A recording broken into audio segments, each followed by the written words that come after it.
देखिए सज्जनों, जिसका जैसा स्वभाव होता है वो व्यक्ति वैसा ही बनता है। इसके उपलक्ष्य में हम आपको एक इतिहास सुनाते हैं। इतिहास कहते हैं जो पहले घट चुका हो। एक ऋषि जंगल में तपस्या कर रहे थे।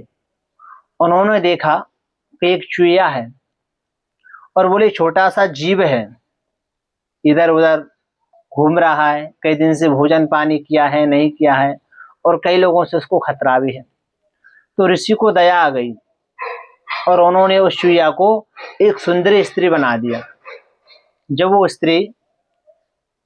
वो चूहिया स्त्री बन गई तो ऋषि ने पूछा कि बेटी, आप कैसा पति चाहती हो?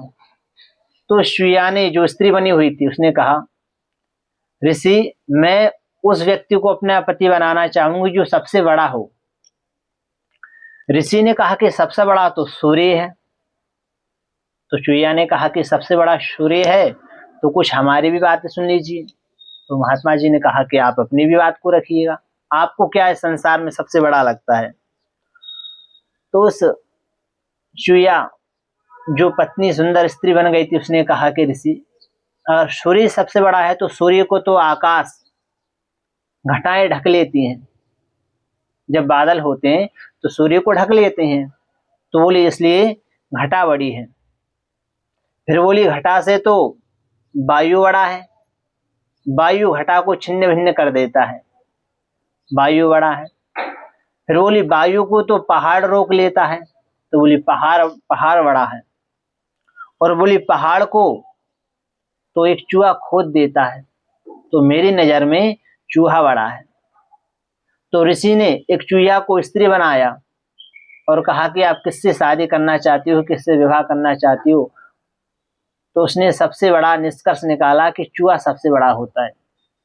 वायु को, हवा को पहाड़ रोक देता है और पहाड़ को एक चूहा खोद देता है। तो बोले चूहा सबसे बड़ा होता है। तो ऋषि ने कहा कि जिसकी जैसी मति रहता है, जिसका ऐसा विचार रहता है, वो व्यक्ति वैसा ही बनता है। ऋषि ने तो एक चूहिया को स्त्री बना दिया, पर एक स्त्री फिर चूहिया बने आई। बोली मैं तो, चूहा सबसे बड़ा होता है तो चूहे से ही शादी करूंगी। तो बंधुओं, जिसका जैसा विचार है, जिसका जैसा स्वभाव है, वो व्यक्ति अपने स्वभाव के प्रतिकूल नहीं जा सकता है। जिसका जैसा स्वभाव रहता है वो व्यक्ति वैसा ही बनता है। आप जल को देखेंगे, जल को आप कितना ही गर्म कर दीजिए, कितना ही गर्म कर दीजिएगा, पर जल कुछ घंटों के बाद आप देखेंगे स्वतः ही धीरे धीरे ठंडा होने लगता है, शांत होने लगता है। और एक समय आता है कि जल पूर्ण तरह शीतल हो जाता है, शांत हो जाता है।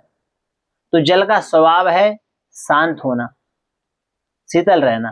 तो जिसका जैसा स्वभाव है, जिसका जैसा विचार है, वो व्यक्ति वैसा ही बनेगा। राधे श्याम।